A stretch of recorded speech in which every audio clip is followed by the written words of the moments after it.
Приветствую вас, дорогие друзья, с вами я, Свалхолд, и это прохождение за Раяс. По результатам голосования в моем ТГ-канале победила как раз-таки именно эта страна, и хочу вам сказать, что, ну, во-первых, она переведена, а во-вторых, здесь есть всякие интересные миссии, которые мы с вами постараемся пройти. Есть вот это прекрасное воспоминание о прошлом, которым мы сейчас ознакомимся, есть уникальная для них вера, в которой вы можете тоже ознакомиться сами, есть божества. Но честно вам сказать, я это все зачитывать не буду, касаемо веры, касаемо вот этого всего. Я просто вам поставлю на паузу, и вы сами с этим ознакомитесь. А мы сейчас воспоминания о прошлом. Я стою на холме, глядя на свою дружину. Тысячи воинов из 6 племен. Аразин, Юшин, Лата, Алашкаца, Карашан, Раяс. Смотрят прямо на меня, и тяжесть их взглядов пронзает мое тело. Словно миллион копий. Они ждут, чтобы услышать причину, собравшую их всех на берегах Адзаласа, смотря на меня с благоговением, подобающим лишь богам. Для них я один должен быть совершенством, ибо я создатель последней империи. По крайней мере, так они говорят. Ведь я должен был создать ее 21 год назад, когда наги не ожидали ничего, кроме сокрушительной победы над своими изнавшими Зрати. Все должно было пойти именно так, как в играх с моими братьями. Я был вундеркиндом, говорили они. В их иллюзиях мне не о чем было беспокоиться. Но когда я воплотил ее в реальность, то встретил лишь тупик. Неустанное и беспощадное вторжение, окрасившее озеро Лосадза в красный цвет. Деревни и города разграблены для снабжения наших армий. 5 изнурительных лет войны. В конце концов, мир, не удовлетворивший никого. Ибо обе стороны истощились до такой степени, что ни одна не могла развивать свой успех. В результате репутация Сикара Речного Когтя была оспорена впервые. Мои советники Наги пытались сохранить фасад. Думаю, это все еще работает в какой-то мере. Но даже слепой увидел бы, что мои сияющие чешуйки потускнели. Видение символов, которого я был, идеализировано. Совершенное будущее уже не казалось столь неизбежным. Воины начали сомневаться. Ползли слухи. Наги пытаются убедить меня, что это враг пытается их подорвать. Но о каком враге мы вообще говорим? Шепот нетерпеливых соплеменников вырывает меня из водоворота сомнений. Именно этого я и должен избегать. Так что наконец пробуждаюсь и излагаю им план на следующие 5 лет. Его последний пункт – покончить с воюющим трупом 332-го и заставить замолчать тех, кто осмеливается оспаривать мое право на последнюю империю. Его первый пункт – разделить последний выкуп, полученный за последние 5 лет. Мы получим деньги и там дебафики. Ну и так, что такое Райза? Во-первых, у нас феодализм теперь может быть. Класс! Во-первых, что такое Райза? Как вы понимаете, это такая страна Наг. Ну, точнее, страна ящеров под контролем сословием Наг. То есть вот можете почитать будете подробнее касаемо нашей, так сказать, политической системы. И у нас даже, ну, организация магов, понятно. Мы с вами будем стремиться к созданию нашей последней империи. Это довольно-таки объемная задача, с которой мы должны будем справиться. Есть задания, которые мы будем с вами потихонечку стараться выполнять. Самая наша главная проблема, на мой взгляд, это наличие вот здесь Езельморы. Мы должны как можно быстрее встать на ноги, чтобы Езельмора, ну, нас не уничтожила. Ну и давайте вы ознакомитесь с их религией. Зачитывать, с вашего позволения, я это не буду, иначе видео затянется. Вот такие у них есть боги. Якорь, эрудит, река, парус. Ну и в принципе все. Таких вводных данных мы будем сейчас с вами потихонечку заниматься. Итак, я здесь немножко сделал первичную расстановочку. И взял у сословия созвать совет. У них он выглядит вот так интересно. То мы как бы берем у НАК задание только, то есть, но при этом получают все лояльность. Это хорошо, очень интересно. Ознакомиться можете сами с этим собранием. Нам нужно просто оскорбить Каракас. Оскорбляем, так понимаю, и выполняем сословие. И я еще выполнил и те, кто нам сопротивляется. Ашхана никогда не пользовалась признанием УНАК моей веры. На своих уроках истории они описывали крокодилов как диких, кровожадных чудовищ, опустившихся до своих низменных инстинктов. Мне рассказывали, скольких городов мы лишились, когда они хлынули с гор. Потребовались усилия почти всех людоящеров, чтобы сдержать их, но полностью победить так и не удалось. Представьте же всеобщее удивление, когда наги принесли весть о моей будущей невесте. Ашхана из племени Карашан, с которым я воевал. Мир в обмен на их верность. Ситуация изменилась. Я понял, почему, как враги, этот народ был не совсем таким, каким их описывали. Пока не началась настоящая схватка, и их неестественная ярость не взяла вверх. Несмотря на верность Карашана, им было трудно принять власть Наг, держать за свои странные обычаи. Анзара заставила бы их преклонить колени. Мы видим готовность к сотрудничеству, но нам нужно изменить подход, побудить их присоединиться к нам. Забыть бессмысленную толпу, которой они были. Возможно, это наш единственный шанс урегулировать все мирно. Вот надо было сделать вот это, и получаем награду вот мы вот такую. Отлично. Сепаратизм, Карашан, это вот эта область. Мы здесь понизили сепаратизм, что в принципе уже отлично, и занимаем здесь обращением нашей веры. Бюджет у нас странный, здесь у нас 2 монетка, здесь у нас минус 4 как бы. И сейчас будем выполнять наши миссии дальше. И вот наша уникальная, так сказать, ацтекская возможность воевать, война цветов.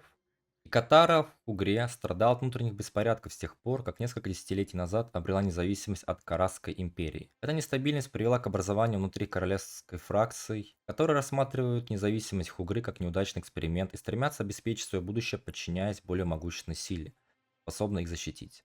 С нами связалась одна из таких фракций, которая обещает передать нам бразды правления государства, если они выйдут победителями из конфликта. Однако нам хорошо известно, что некоторые из наших соседей получили аналогичное обещание от других фракций.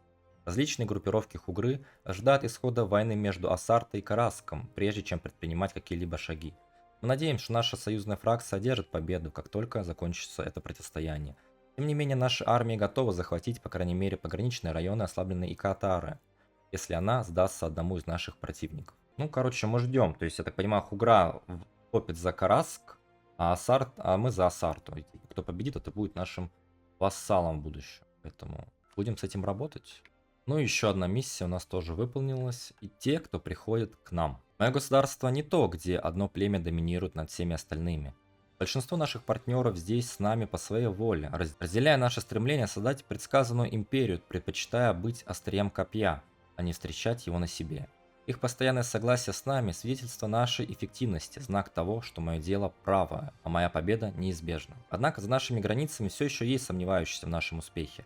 Племена, не отказывающиеся от мелких обид ради чего-то большего. Но если их нельзя уговорить присоединить ко мне напрямую, они могут помочь другим способом. Даже такая простая вещь, как добрая молва, может оказаться решающей для нашей легитимности. Мои отношения с этими сообществами не должны давать сбоев. Рано или поздно их независимость станет несостоятельной. Преимущество объединения под моим знаменем неоспоримым. Нам нужно лишь подготовиться, раскрыть, объять и приветствовать их. Нужно было сделать такое. И за это мы получаем следующие вот такие интересные бафы. Отлично. И вот мы отправили на помощь Асарте наших кондотьеров. И теперь мы можем дальше ними выполнять миссии. Все в семье. Мой брат Катерадз всегда был самым активным. Из нас троих он всегда был самым страстным и уверенным в себе. Дерзким, можно сказать, вероятно, именно из-за этой излишней самоуверенности наги предпочли меня ему. Возможно, они думали, что он сможет стоять на своих ногах с меньшей поддержкой. Возможно, это был способ обуздать его дух, чтобы он не ослеп от собственного успеха и не вознамерился пойти своим путем. Тем не менее, он сделал это и добился успеха. Будучи наемником у Караска, он надежно контролировал границы с людьми. И теперь, наконец, восстал против своих нанимателей, коварно захватив в процессе разрушенный шпиль. Я не могу полностью поддержать его предприятие прямо сейчас, но хочу помочь ему, чем могу. Крушение Караска – благо для всех, и его провал стал бы упущенной возможностью уничтожить главного претендента на мой титул. И главное, я же не могу позволить своему брату опозориться перед всем континентом, не так ли? Получаем приятненькие всякие плюшки.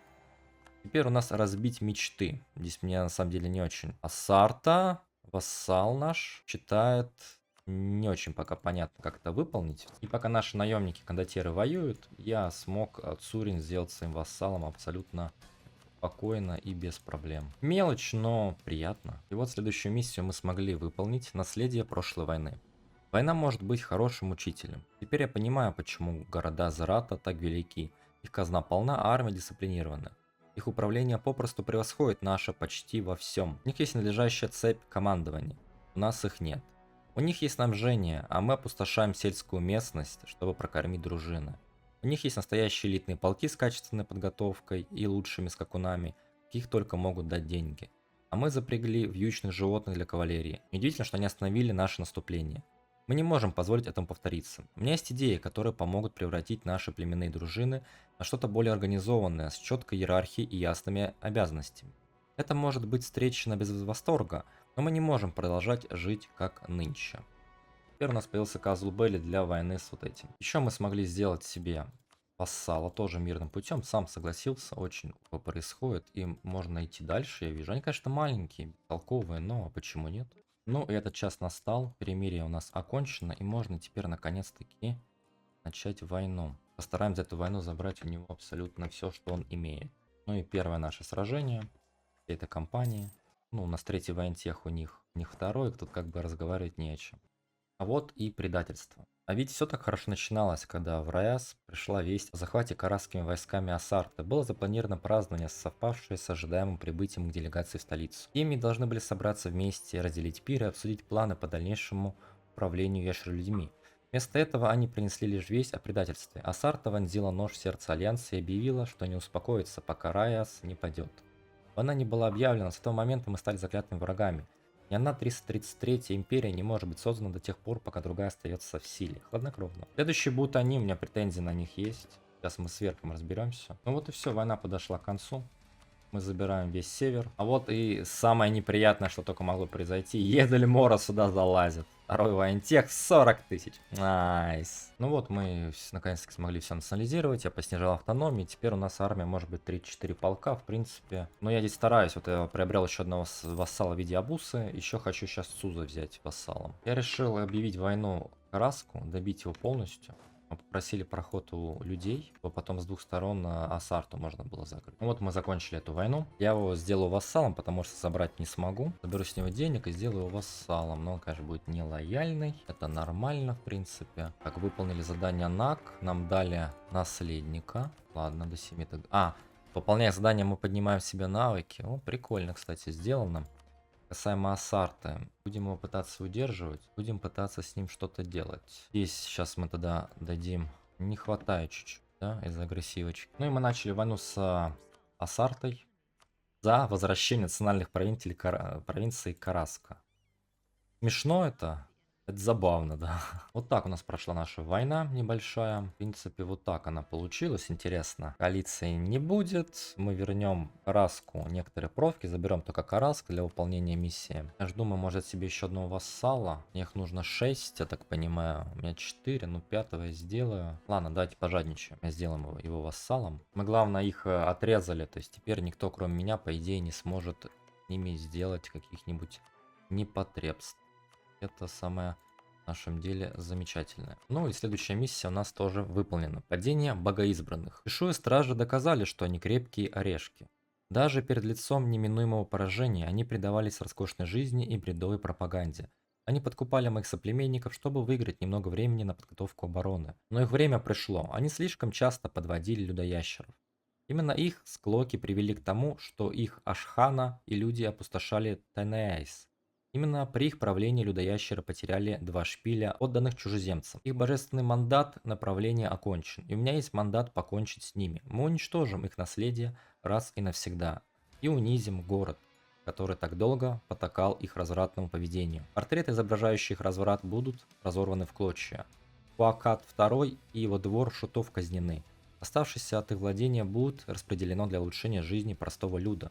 Ясный сигнал, услышанный всеми. Последней империи не будет места жадности, упадку и коррупции. Отлично. Судьба буферных государств. Пережиток провальной политики буферных государств служили Зирату долгие годы, защищая их владения от внешних угроз и являясь прибежищем для опозоренных членов обширных семей. Эти государства теперь предлагают нам свою верность и помощь в усмирении их более мятежных сородичей в обмен на значительную автономию на их землях. Особенно Юшин. Таня, примкнувшие к нашему делу, теперь ожидают вознаграждения за свою инициативу встать на правильную сторону конфликта. Но в то же время это приложение даст прибежище лишь тем, кого мы пытались отстранить от власти. Мы должны были очистить Зерат раз и навсегда. Достигнем ли мы этого таким образом? То есть мы можем либо их снова выделить... здесь просто автономия будет, типа, да? Давайте лучше все-таки мы решим этот вопрос раз и навсегда на корню, так сказать. Зачем нам это? Не пойми что. Ну и мы выполнили еще одну миссию «Разбитые мечты». Со времен Града Черных Игл Караск стал для нагов городом изгоем. Они разрушили шпили, конечно же, наги объявили их лидеров вернителями. достойными звания последней империи. Тем не менее, по сей день это также одно из богатейших государств Танейса, нанимающее наемников для исполнения своей цели. К сожалению, недавно они наняли не того наемника. Как бы я ни радовался успеху Катерадза, не могу представить, что его новообретенная автономия продлится долго. Победа дает ему силу, а наги этого не потерпят. Я ведь их чемпион, а не он. Я мог бы попытаться дать ему другие посты, чтобы умиротворить, но он всегда любил делать все по-своему. Он, скорее всего, отвергнет все приложения. А если он проиграет, победивший Каракас будет как заноза в моем боку долгие годы. Он будет сковывать меня, постоянно маячить рядом, угрожая моими действиями. Победа, несомненно, придаст смелости. Мне остается только надеяться, что исход в конечном итоге лишь облегчит мою задачу. Расстались мелочи жизни. Здесь нужно построить форт. Да. 10 галер, оскорбить страны. Мы получим, я так понимаю, Казул Белли вот сюда воевать дальше. Я не знаю, можно и себе его, наверное, оставить. Или можно передать Караску обратно. Не будем сидеть долго на одном месте и объявим еще одну войну. За Цути. У нас есть претензии. Наших вассалов, самое главное, есть претензии, поэтому можно повоевать. Ну и наступил день X, война с Езельмора. На Зулбур напал Езельмора. Я, конечно, понимаю, что я могу просто его бросить. Но есть очень большой шанс того, что он его уничтожит точно, и потом мне придется с ним воевать. Он будет еще сильнее. Я сейчас могу взять себе воентех повыше, взять себе наемников. В теории мы отстоим Зулбур. Типа, да, за что они воюют? Что ты хочешь? Завоевание чудовищно. Ну или забить. Ладно, давайте забьем, наверное, все. Не так это важно пока что. Ну вот мы закончили войну. Я не стал забирать себе, я отдал это вассалам, пусть они там сами как-нибудь национализируют, делают. У меня нет столько админ очков сейчас, у меня их вообще нет. Ну и касаемо, кстати, наших великих зданий, которые у нас великие. Мы сейчас имеем только Кус Ан Жьяни. Вот такое у него описание, такие у него бафики. Ну, скромный. Доход налогов в провинции 333%. Это, конечно, очень смешно. Пока у нас только одна. О как! Смотрите, они отбились от Езельмора, ты посмотри. Они освободили наших друзей ящеров. В смысле? Они отбились от Езельмора? Его... Это как так произошло, ребят? Вы чё? Не, я как бы не против, просто, ну... Это вообще как? Это законно? Ты должен был умереть? Вы должны были все умереть. Как ты отбился? Вот дают ящеры, а дают. Ну, еще одна миссия подошла к концу. Для нее нужно было сделать следующее. Несложно, в принципе. И не терпеть чужаков. После того, как вся западная граница будет укреплена под властью Райза, безопасность всех люда и ящера станет моей ответственностью. Человеческие орды пользуются провалами Анзары, веками нарушали и тревожили нашу границу, медленно оттесняя нас, порой нанося удары прямо в самое сердце Танейса. Даже сейчас на наших рынках ежедневно появляются различные контрабандисты гладкокожие, обходя любые ограничения, которые мы хотим на них наложить. К счастью, речь на коготь, я знаю местность и места, через которые проверяются эти чужаки. Точки, которые нужно укрепить и патрулировать, сделать неприступными. Нам также нужен флот, настоящий военный флот, а не захваченные торговые суда, что у нас сейчас есть. Для патрулирования вновь приобретенных вод. Быстрые суда способны брать на абордаж корабли контрабандистов и не давать им уйти в открытое море. Справимся с этим и сможем наконец обезопасить границу навсегда. Ни Никера, ни Айхет, ни любой другой гладкокожий военачальник больше никогда не пойдет в Таналей. Получаем следующее. Ага, ты меня ведешь вот на эти острова. С одной стороны это прикольно, с другой стороны, а как мне туда высадиться будет? Ладно, надо создавать какой-то транспортный флот. Ну, я затеял еще одну маленькую войну за претензии своего вассала. Мы его сейчас откормим. Потому что я сам не потяну это по очкам. Будет здесь такой большой вкусный вассальчик. Надеюсь, будет даже нам лояльный. Ну, посмотрим, как пойдет. Благодаря чудесам дипломатии я, короче, Асарта аннексировал Хугру, своего вассала. Я из города Хугра выделил Хугру. Дал, да, немножко провинции. И за счет благосклонности у Нажни полностью вернул все земли Хугры. Без войны. Конечно, в этом смысле не очень-то много. Вдобавок я смогу сейчас во время войны с Асарти передать, наверное, весь Асарти Хугре, в принципе. Чтобы мне самому это все не национализировать. И будет отлично. А наш наследник стал могущественным магом. Интересная механика в том, что когда я созываю совет, выполняя задание, я повышаю себе статы своего нынешнего лидера. Кстати, он довольно-таки долго живет. 69 лет, пацану. Молодец. Вот видите, мне дали задание на улучшение профки. Я ее улучшил. Взамен я получаю лояльность со всеми +5 и все на этом, к сожалению. Раньше они еще, ну, 100 дип очков, ну, это как скорее кэшбэк, наверное. Я потратил намного больше. Ну и после смерти нашего правителя мы получаем вот такой интересный ивент. И не можем объявлять войну год, по сути. Ну, стабильность, значит, потеряем. Но он у нас, кстати, маг. Это уже как бы хорошо. Он проживет как минимум дольше. Можно выбрать новый культ. Мне понравился культ, на самом деле. Агрессивка, сепаратизм. Очень хорошая вещь. Замечательно. Ну и начал последнюю войну с Асартой, в ходе которой я ее полностью уничтожу. Постараюсь еще забрать вот эти островки. Не уверен, что это получится, как я хочу. Думаю, и сможем. Ну и пока мы воюем, мы выполнили еще одну миссию. Время отдавать долги. Если мое наследие должно стать вечным, я не могу просто копить все для себя.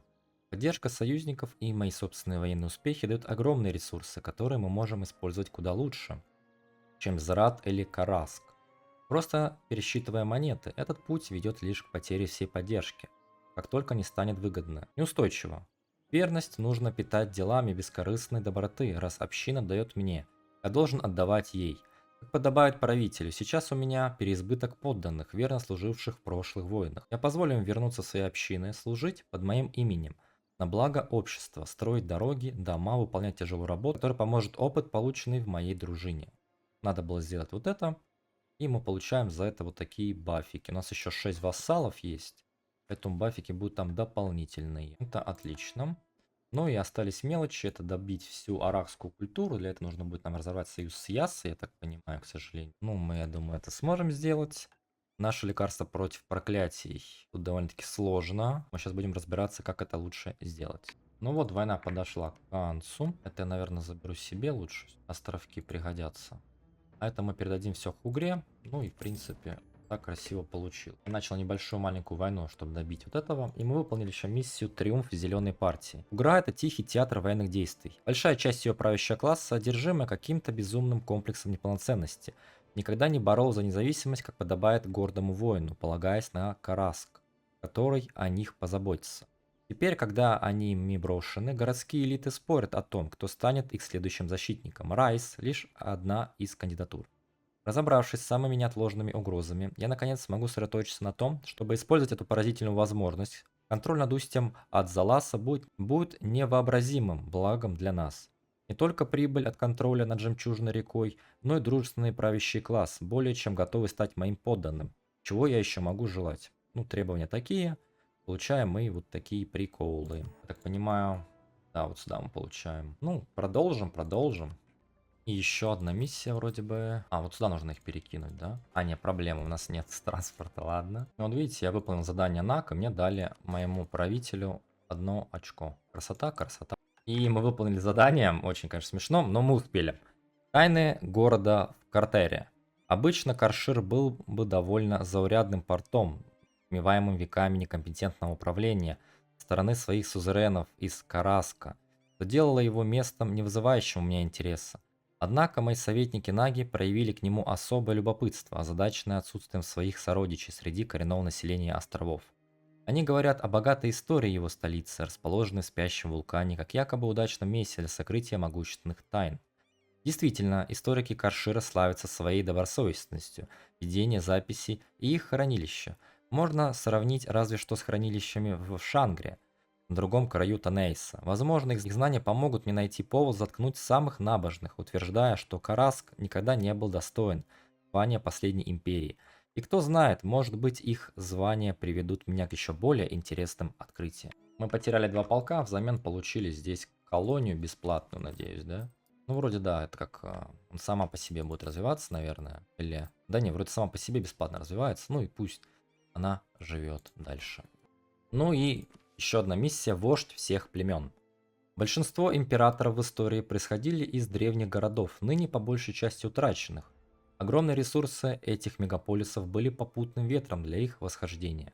Это делает наше восхождение еще более особенным. Я начал этот путь с одного жалкого племени и поднялся с благословения Наг. Я выходец из бедных, разрозненных, отсталых араскайцев, забытых империями прошлого. Мы стояли друг у друга на горле каждый день, и я знаю, что мы заслуживаем лучшего. Образование, чтобы проявить наши таланты, партнеры, которым можно доверять, уважение горожан. который на нас смотрит свысока. Такова моя воля, но я смогу достичь этого только если за мной встанут все племена. Так что мы должны объединиться. Целостность последней империи не может основываться на хаотической системе сталкивающихся и конкурирующих законов, обычаев и границ. Одна огромная армия, чтобы защитить каждый уголок Танейса, один огромный бюджет для проектов, которые свяжут нас вместе. И, конечно же, один вождь-император, чтобы вести нас. Нужно было сделать это. И награды у нас вот такие. Мы присоединим сразу какие-то страны. О, красота. Ляпота. И будем теперь идти дальше. Не хватило развития, вот представляете, какой кошмар. Ну и еще одна миссия нам поддалась. Заменить город упадка. Я могу рассказать о многих прегрешениях Анзары, их некомпетентное управление, их упрямство и гордыне. Но в своем эгоизме они все же выполняют важную и, возможно, забытую функцию покровительства искусству. Чешуя стражи хорошо покровительствовали им в последние годы, изображая меня милитаристом и джунглей. Не умнее одного из жаждущих крови Ашхана без стремления к культурному развитию, зато наслаждающийся грабежом их творений для финансирования своих новых компаний. Это сработало, многие художники боятся, что их карьера, а может и жизнь, внезапно оборвется. Пора доказать их неправоту. У меня есть планы возродить эту землю. Доставить художникам свежие ресурсы со всех уголков моих владений. Новые школы и храмы заменят те, что разграблены моими товарищами. Будут основаны города для будущих поколений. Озеро Лассадза вновь станет бурлящим центром новой культуры ящеролюдей, свободным от упадка Анзары. Нужно было сделать это, и такая у нас награда. Хорошая награда. Особенно Ренессанс 75%. Они уставы народ подняли. Ну все, теперь у нас Ренессанс будет потихонечку здесь идти и распространяться. Мы провели еще небольшую нашу военную кампанию, чтобы подзачистить вот эти области небольшие. Все передали вассалу, ну кроме верх. Верхний мы заберем все, потому что здесь есть Хагаяца. Вот такое уникальное строение наше. Дает следующие бафы, очень интересные. Я принял Ренессанс, быстренько догнал технологии, которые смог. Ну и вопрос стоит очень интересно, какую идею нам взять. Вопрос хороший. И не то, чтобы нам с торговым узлом здесь повезло сильно, поэтому надо думать. Решил взять дипломатические, они всегда пригодятся нам. Ну и в планах у меня развивать еще одну войну с Ясой. Точнее, с Нажни. Не знаю, заберем, сделаем вассалом, но в любом случае ему будет очень больно. Вот мы закончили войну, еще немножечко здесь укрепились. Теперь мы сможем выполнить еще одну миссию попозже. Ну, еще одна миссия выполнена. Затуманенный разум скрывает звезды. Граждане Нажни недавно пристрастились к опасному образу жизни, распространяя свою нажнийскую одурманивающую траву в новой форме, которая якобы освобождает разум и расслабляет тело. В обычных условиях это было бы приемлемо. Космос садится лекарственными растениями, не более того. Но мои советники заметили кое-что особенное в этом. Клиенты Нажни вступили в особенно токсичное отношение с этим товаром, покупая его все больше и больше, накапливая огромные долги перед торговцами Нажни. И так их контроль расширяется. К сожалению, эти советники рассказали мне об этом лишь после того, как я его попробовал. И теперь я могу согласиться с их выводами по собственному опыту. Чувство, будто груз стресса снят, но моя жажда этого ощущения превратилась в изнуряющую одержимость. Я могу только представить, что они могут потребовать от тех, кто не страшится стать их марионеткой. Это просто необходимо остановить. Я не могу позволить своему народу и себе быть порабощенным таким ужасным образом. Лимит флота неплохо. И правая ветка осталась самая долгая. Ну, сейчас мы интегрируем вассала в 98 году. И, в принципе, тут мы очень быстро пробежимся. Ну и вот мы интегрировали нашего вассала и выполнили миссию «Наше лекарство от проклятий». Для этого нужно было сделать вот это. И награды у нас будут вот такие. За те немногие годы, что я прожил с женой, я узнал о проклятии Ашхана. О том, как Ашхана вынуждены с ними жить. Хотят они того или нет. Она рассказала мне, что ее принесли в жертву, чтобы предотвратить кровопролитие. Причину их недуга, что заставляет их терять рассудок. Она также рассказала мне о тех, кто потакал этому, о том, что их нужно остановить. Это трудный выбор, но я пришел к пониманию, что когда дело касается Ашхана, нет серой зоны. Каждому из них нужно подходить с крайним сочувствием или полным отсутствием милосердия. Тех, кто готов сотрудничать, нужно изолировать от тех, у кого на уме только кровопролитие. Если есть кто-то, кто может вернуть их в лоно вероучений Анзалкатса, то это должен быть я. Я лишь надеюсь, что это не закончится истреблением. Развязал еще одну войну против вот этих стран, чтобы здесь подзачистить немножечко, и было нам уже в будущем попроще. Ну и еще один воюющий, так сказать, участник из этой войны был выбит. Мы заберем у него только земли, которые принадлежали ящерам. И все. Теперь мы можем стать даже королевством, что меня уже радует. Да, мы здесь смогли чуть-чуть поотжимать. Земля, это хорошо. О, пушечки теперь у нас появятся. Это вообще отлично. Осталось только выбить тех, кто здесь остался в этой войне. И, в принципе, все. Ну и в целом война закончена. Мы забрали здесь кусок земли. Ну и заберем полностью вот этого нашего кента. Отлично выглядит. Там сверхрасширение у нас. Да-да-да. Да-да-да. Что поделать. Зато, страна объединена почти полностью. Скоро мы снова станем великими. Ну, еще одна миссия перед нашей финальной. Самой вкусной, самой такой неприятной. Ну, давайте. Последние из непокорных. Большинство знакомых, которым приятно мое общество, знают, как трудно до меня добраться. Вечно занят, огражден советниками-нагами. Это оставляет мне мало времени на решение вопроса вождей и купцов, несмотря на все мои усилия.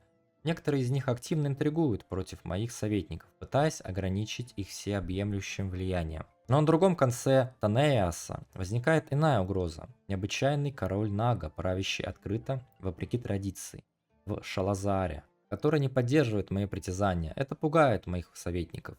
Это нервирует меня. Прецедент создавать нельзя. В то же время, чтобы победить этого врага, мы должны также победить тех, кто способствовал восхождению короля Наги. Истребив королевскую семью лунных стражей, племя Зульбур стоит как бегемот посреди Ашхана, прямо бросая вызов моим усилиям вернуть людей с проклятой кровью в лоно вероучений Ан-Залкатса. Но мы не можем позволить этому остановить нас. Из них нужно сделать пример, дабы все поняли, что наши права на последнюю империю неоспоримы. Теперь у нас вот это, да, оно как раз таки уже взято. Очень даже неплохо. Ну и финальная миссия, доступная нам. Как и было предсказано, это должно было случиться с моим участием или без. Нужно было сделать вот это, и получаем мы за это вот это. Ну и все, миссия нет, расходимся, как говорится. С наступлением последней империи нужно решить, где будет находиться ее центр власти. Многие города развивались в надежде выполнить эту функцию, и теперь нам благословлено, дано много хороших вариантов. Какой же выбрать? Остаться где мы есть, либо же переехать в Лас-Андас. Ну, короче, потому что я не очень понимаю, где эти города находятся. Нам предлагают переехать в Лас-Андас. Туда переехать предлагают. Отсути, ну, интересный вариант, кстати. Ну, не знаю, все это очень близко как-то граница. Ну, хотя вот этот город еще неплохой вариант. Еще центр торговли повысим. В принципе, вариант отличный, на самом деле. Ну, давай в Зират, наверное. Тут как раз таки монумент стоит. Очень логично. Ну и все, миссии нет, расходимся. Ладно, последняя империя. Со времен расцвета нашей цивилизации, о которых сейчас уже никто и не помнит, она поднималась и падала, и из пепла старой всегда возникала новая. Было предсказано, что после гибели 332 Великой Империи будет создана новая империя империй, последняя абсолютная, которая навсегда объединит всю нашу расу. Время пришло, и со своим недавним завоеванием мы доказали, что достойны мантии империи, что позволит другим считать наши претензии на звание последней империи законными. Ой, как красиво. Ой, вот это флаг. Ой-ой-ой-ой-ой. Культеры судьбы побеждают. Окей. Новые традиции и амбиции, конечно. Ну и... Ё-моё, куда я влез? Ой, зачем я сюда полез? Я ж только что Блюхард закончил. Зачем я сюда полез? Зачем? Зачем? Вот наша особая форма правления, что такое требование к стабильности для удаления мутаций, непонятно на самом деле. Но мы хотя бы теперь это типа империя, все дела. Ну давай. Нет, конечно, ополчение нужно. Здесь мы возьмем что? Позыв совета это наша имба, нет, конечно. Возьмем, наверное, централизацию, да. Здесь мы возьмем баланс сил, неинтересно. Расширение прав тем более. Сокращение, усиление, сокращение. Касаемо военки мы возьмем, наверное, себе бездонные сумки. Что еще у нас здесь есть? Законодательные собрания, совет аристократов, генеральные. Статы нет, респойта тем более. Ну, значит, совет аристократов, наверное. Хотя генеральное собрание не увеличивает влияние сословий. Давай, ба тоже. Ну и пока на этом все. Вот такой у нас цвет. Хаталяшья. Такой у нас герб. И, ну, родина мутаций. Что такое мутация? Храмы построить, автономию снизить. Что такое мутация? Я еще начал заниматься демонстризацией, мы благо полумонстры, поэтому очень быстро все. Ну давай чуть помотаем, посмотрим, может нам... А то Казул Белли у нас вот такие, то есть вот сюда мы влететь сможем спокойненько. Это два наших вассала очень быстренько, ну, насколько это возможно, интегрируются в нас. Бюджет у нас, ну, не то чтобы сильно изменился, довольно-таки хороший. Ну вот, я немножечко здесь посидел, мог выполнить пророчество истинно. Цивилизации людоящеров поднимались и падали. Джунгли Танейса усеяны их останками, их славой, свершениями и провалами. 332 империи за 100 тысяч лет. Новый рассвет за новым рассветом, крах за крахом, Великая империя возносится, чтобы неизбежно пасть заходом солнца. Но не мы, ибо пророчество сбылось. Цикл разорван, 333-я империя наступила. Вечная империя Хатарашья. Мы займем свое место среди звезд, где свет никогда не меркнет, ибо наша империя будет вечной. Надо было сделать вот это, и получаем мы вот такие бонусы до конца игры. Просто замечательно. И вот произошел ивент «Вера в пророчество». Откуда мы знаем, что было 333 империи? В момент провозглашения Хаталашья этот вопрос поднимался неоднократно, но ответы властей и НАК не дали удовлетворительного объяснения. Прежде всего, эти империи якобы охватывают период 100 тысяч лет. Это поистине огромный срок. Даже записи о 330-й империи, Арксидской империи, скудны. Большая их часть была утрачена во времена прилива, когда многие великие города погрузились на дно океана. Это произошло чуть более 2500 лет назад. Как же мы можем знать об империях, существовавших 25 тысяч лет назад? Даже те немногие достоверные записи, что у нас есть, написаны ящером, который копировал текст, представляешь собой интерпретацию картины, написанной художником со слов отшельника, говорившего с духом, который слышал это от самих богов. Это историческая игра в шепот Яншеня, и послание наверняка исказилось за давность лет. Эти проблемы можно было бы смягчить, если бы утверждалось, что история о 333 империях носит лишь метафорический характер. Если бы они были притчами, уроками о том, как правильно поступать страной.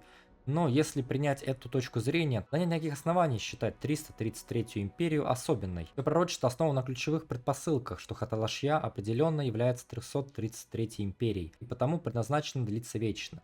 Если хотя бы тень сомнения проникнет в умы ее граждан, вера в пророчество рухнет, и неоспоримое право на отправление будет оспорено.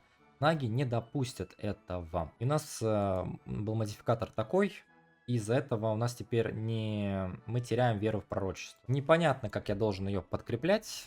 Будем честны, я вот вроде храм строю. Сейчас выполним миссию, может сможем что-нибудь сделать. Нелепые империи. Проблема с нашей империей не утихает. Скорее наоборот, ситуация лишь ухудшается. Большинство людоящеров знает лишь о нескольких самых известных империях. О первой, которой боги даровали шпили. О 271, чьи достижения пугали даже гениев. Менее известные империи с более сомнительной истографией и все пророчества рискуют стать посмешищем. Возьмем, к примеру, 55-ю империю. Это был всего лишь один отшельник в своей хижине. Он провозгласился императором и вызывал любого на поединок. Да никто не откликнулся, что неудивительно, ведь он был совершенно один. Он объявил о начале своей империи и начал описывать свои подвиги в качестве императора. Тот факт, что эта империя входит в число, выглядит еще более нелепым. На фоне того, что Караск никогда не считался официальной империей, несмотря на то, что он некогда правил всем восточным побережьем Сархала, объяснение, что он не мог быть объявлен последней империей, пока стояла 32-я империя Зерат, не выдерживает критики, если вспомнить, что бывали времена, когда одновременно существовало несколько империй, включая период, когда одновременно действовали целых 6 империй. Похоже, что их просто не объявили последней империей, потому что их король не прислушался советам нагов. Вера, что наша империя будет зависеть от ее деяний, хотя она вечна. У нас нет вечности, чтобы развеять сомнения населения. Если наша власть охватит всех людоящеров, если наше влияние распространится через океаны, даже за пределы звезд, то история вроде истории про отшельника станут лишь любопытными курьезами. В нашей истории основания они будут подрывать веру в пророчество. То есть нам нужно выполнять миссии, и тогда наша вера в империю будет расти. Ну, здесь миссии не такие, чтобы они выполнялись друг за другом подряд, поэтому племенные наги. Никто не заслуживает больше похвалы за то, что привел людоящеров к предсказанной последней империи, чем наги. Именно их твердая рука, или вернее взор, направляли наше общество к давно обещанному величию. Однако иногда наги, живущие в великих городах, могут привлекать слишком много внимания. Они направляют лидеров великих держав и жителей предстоящих городов, но те одинокие наги, что заботятся о своих племенах без внешней поддержки, заслуживают большего внимания. Нужно начать поддерживать местных наг в этих племенах, ведь некоторые из них, возможно, даже не осознают, пророчество исполнилось. Нужно было сделать следующее, и мы получили вот такие интересные бафы. Я провел коротенькую войну. Мы захватили еще один наш, точнее вернули наш монумент. Вот его описание. Какие у него... после улучшения тайна шпиля будет раскрыта. Звучит интересно. Жалко, у меня столько денег нет. И еще одна миссия готова. Контролируемые мутации. Забавно, что человечество считает эльфов, орков, дварфов и гарпий отдельными от себя расами. Мутации, которые могут проявляться у разных типов людоящеров, невероятно разнообразны. Дополнительные пары рук, глаз, ног, массивные бронированные тела, сопоставимые по размеру с троллем, или маленькие юркие тела ящериц, почти неотличимых от кобальтов. Все это людоящеры, и все они часть Вечной Империи. Поставь все вариации мутаций под наш контроль и дай им понять, что все мутации людоящеров являются частью нашей Империи. Иметь до 5 активных мутаций одновременно. Это великолепно. А где я их могу иметь? Ну, еще одна миссия готова. Положить конец кровавому проклятию. Кровавое проклятие разорвало Танейс на части. Тысячи и тысячи людоящеров, искаженные проклятия Ковена ночных карг, пронеслись по джунглям и разрушили предпоследнюю империю. Трагедия, да, но как империя предназначена существовать вечно. Мы можем взглянуть на такое проклятие с высоты прожитых. Империя была далеко не единственной, павшей из-за болезни того или иного рода. 19-я империя страдала от проклятия ангелов, под действием которого ее население постепенно исчезало из мироздания. 158-я пала в пандемии из-за поедания слишком большого количества тачкенов. Подобное проклятие пройдет. Проблема в контроле. Кровавое проклятие заставляет Ашхан терять контроль над разумом и атаковать все перед ними. Если мы не сможем сохранить полный контроль над каждым Ашханом, в наших границах мы сможем контролировать каждый случай, чтобы крокодилообразные ящеры вновь не поддавались красному туману. Миссионеры плюс у нас теперь есть Казл Белли на Езельмору. Ну что, Езельмора готова платить? Я думаю, пришла пора отомстить Езельморе. Да, союзники. И в атаку. Ну вот, первое наше сражение с Езельмора. Посмотрим, что их армия из себя представляет. В смысле? Ты чё убегаешь? Не убегай. Они убегают, так нечестно. Ну вот и все, наш великий враг Езельмора был разбит. Точнее, мы почти с ним не дрались. Вообще не дрались. Просто оккупировали, и он сдался. Заберем пока что вот такую часть земли. У нас появился благодаря ним колониализм. Это отлично. Ставим одного, наверное, в болотах, одного домой. Твердите господство Наг. Объявлено последнее предсказанное пророчество Империи. Радостное событие, не так ли? Нет, говорят простолюдины. Они не сомневаются в нас, они сомневаются в Нагах. Как вообще можно надежно сосчитать такое количество империй? Они говорят, что все это заговор Наг. Дворяне, торговцы, авантюристы, маги, артефакторы. Многие требуют большего участия в управлении этой империей.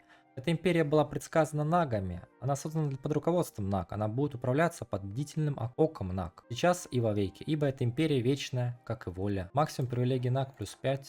Я не знаю, куда столько. Можно им всякие приколы повыдавать. Ну и еще одна миссия. Великие города. Один человеческий строитель как-то попросил исследователя Людоящера описать архитектурный стиль его народа. Ответ. 100 тысяч лет стилей, построенных один поверх другого. Каждый из великих городов Людоящера возведен на месте прежних поселений.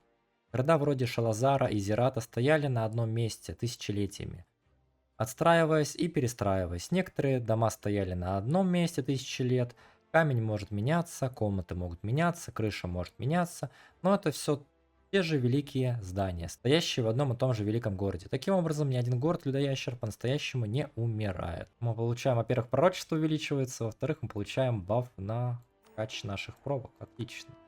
Записи Шангри. Это проблемно пока что. Вассалом я его сделать не смогу. Я сделал еще здесь одного вассальчика человека. Он принял нашу уже веру. Я планирую его откармливать, наверное, вот так вот. Самому это как наклад, наверное, будет брать. Проще кормить кого-то. О, моя любимая Mission Localization. Ну и начали мы второй наш поход против Езельмора. Уничтожим угрозу на корню. Ну, война с Езельмора почти закончилась. А у нас поддержка Арайзари. Когда боги создали людоящеров, они также создали проводников для своих творений. Они создали первого Аразария, Проксиса, и от него произошли все остальные Арайзари. Они такие же, как и мы, и Танеяс, их дом, как и наш. Большинство Арайязария живут на воде. Не только на море, но и в воздушной стихии, перемещаясь с капли на каплю дождя. Проходя сквозь туманы, они являются заблудившимся морякам и застигнутым врасплох исследователем.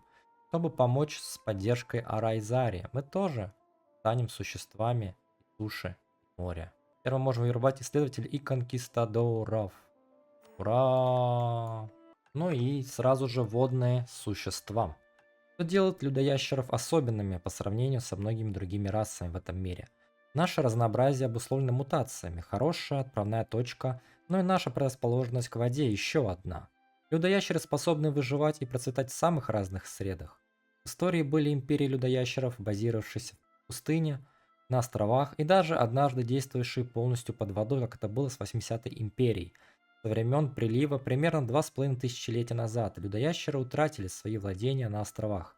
Мы должны стремиться вернуть их. Мы не можем быть величайшей последней империей, если не охватим хотя бы те территории, что покрывали все прошлое. Ура! Колониалист! Ура! Колонии! Ура! Нашел очень интересную механику. Здесь у нас есть поселение мерфолков, это прям подводных существ. С ними можно через кнопочку взаимодействовать. Там на выбор дается типа как. Вот я с ними позаимодействовал, и теперь мы с ними имеем нейтралитет. То есть мы за это получаем еще ценность торговли в этих двух провинциях, и автономия будет расти, но не страшно. То есть видите, вот у нас нейтрально. Можно с ними повышать каким-то образом. Повышать мнение, я так понимаю, бафы будут у нас больше за счет торговли. Типа. Ну, а войну с Езальмором мы заканчиваем. Будет 133 сверхрасширения, и мы заберем почти все профки, потому что вот эти две остались. Из-за того, что вот этот нехороший заблокировал мне возможность забрать сюда добро, но тем не менее. Ну и наконец-таки мы стали равными людей. Теперь у нас распространение институтов в столице 0. Это прикольно. Есть еще интересная вещь — очистить матриарха. Нужно, чтобы он был национальный, 100 админ очков. Очищенный матриарх Тени Корня мы сможем построить. Прикольно. Посмотрим, что это представляет из себя. Сейчас матриарх Тени Корня имеет такое описание. И вот такие бафы на каждом из... Но он доступен только, я так понимаю, если у тебя есть Хазба-культ, Ночной Ковен или Теневой Пакт. Ну и думаю, на этом первая серия подходит к концу. Мы с вами проделали довольно-таки большую работу. Могли даже Езельмора поставить на место. Могли стабилизировать более-менее нашу экономику, плюс-минус. Посмотрели много интересных миссий. И нам предстоит еще очень много миссий. Думаю, серии на 2 точно, поэтому подписывайтесь на канал, чтобы не пропустить выход новых серий. Также, если вам понравился данный видеоролик, оцените его лайком, дизлайком. Напишите в комментариях, что вам понравилось, что вам интересно. Если хотите, задавайте вопросы. И всех зову в свою группу Telegram. Там мы общаемся, там проходят опросы касаемо того, какие будут следующие партии. Вот как раз таки вы сами выбрали эту партию за Райас из предложенных, поэтому она вот и появилась. А на этом у меня все, и до встречи в новых сериях.